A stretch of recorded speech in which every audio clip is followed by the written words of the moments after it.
TTD తీసుకోవాలి. మనం 50 ఎకరాలు తీసుకుంటే ఆ భూమికి బదులు భూమి మనం టీటీడీ భూమి ఇద్దాము బిట్లుగా అని చెప్పేసి మేము నిర్ణయం తీసుకొని ఆ విధంగా ముందుకెళ్ళాం. అందులో భాగంగానే ఈ 20 ఎకరాలు ఏదైతే ఉందో, ఈ 20 ఎకరాలని ముంతాజ్ హోటల్కి ఏదైతే ఉందో వాళ్ళని ముఖ్యమంత్రి గారు పర్సనల్గా ఆ హోటల్కి సంబంధించిన యాజమాన్యంతో వాళ్ళని అమరావతికి పిలిపించి ముఖ్యమంత్రి గారు సుమారు 1.5-2 గంటలు వాళ్ళని కన్విన్స్ చేసి మీరు ఆ పవిత్రమైన స్థలంలో మీరు ముంతాజ్ హోటల్ కడటానికి వీల్లేదు, ఇది హిందువుల యొక్క మనోభావాలకి దెబ్బతింటుంది కాబట్టి మీరు రోడ్డుకు ఆ పక్కన ఉండేటువంటి టీటీడీ ల్యాండ్ని మీకు ఇస్తారు, అది మీరు వాళ్ళకి హ్యాండ్ ఓవర్ చేయండి అని.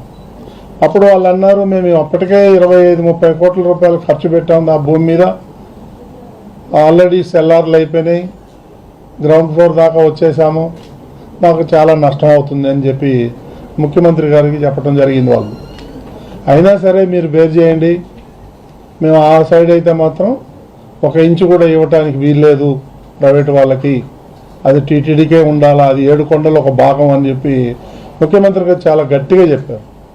సో దాంతో వాళ్ళు కన్విన్స్ అయ్యి రోడ్డుకు ఆ పక్క ఉన్నటువంటి 20 ఎకరాలు మాకు ఇచ్చేయండి అని అంటే అప్పుడు టీటీడీ నిర్ణయం తీసుకుంది.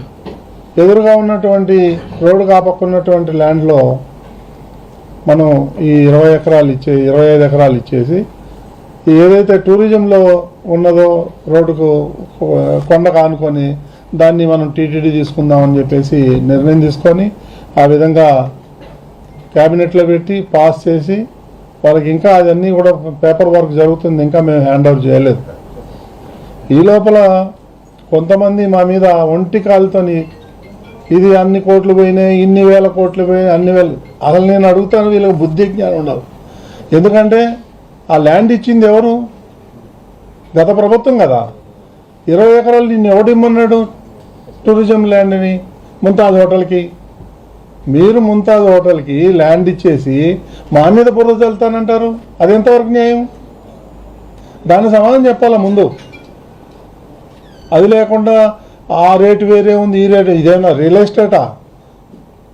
7 కొండలకు ఆనుకున్నటువంటి ఈ ల్యాండ్ అయితే ఏదైతే ఉందో దానికి మనం విలువ కట్టలేము, అంత పవిత్రమైన స్థలం అది, దాన్ని 1 ఇంచు కూడా పోనీకి వీల్లేదు అనే మేము నిర్ణయం తీసుకున్నాం తప్ప ఇందులో ఎవరికి ఏమాత్రం ఉంటుంది? అవన్నీ తెలియకుండా ఇష్టం వచ్చినట్టు పబ్లిక్ని మిస్యూజ్ చేసి మిస్లీడింగ్ చేసి ఏదో ఇచ్చేశారు,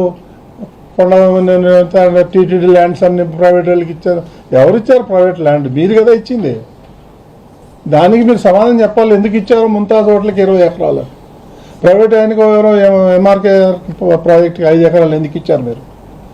దాన్ని చెప్పండి ముందు. మీరు ఆ పంచాయతీ లేకపోతే మీరు కనుక ఈ 25 ఎకరాలు ప్రైవేట్ వాళ్ళకి ఇవ్వకపోతే, ముంతాజ్ హోటల్ ఇవ్వకపోతే ఈ సమస్య వచ్చేదే కాదు. టీటీడీకి ఏం సంబంధం ఉంది దీంట్లో? ప్రతిదీ బురద జల్లే కార్యక్రమం పెట్టుకున్నారు. సో దీనికి ఏదో మేము తప్పు చేయలేదు, వెనకపోయే సమస్య లేదు. ఒక ఆయన అంటాడు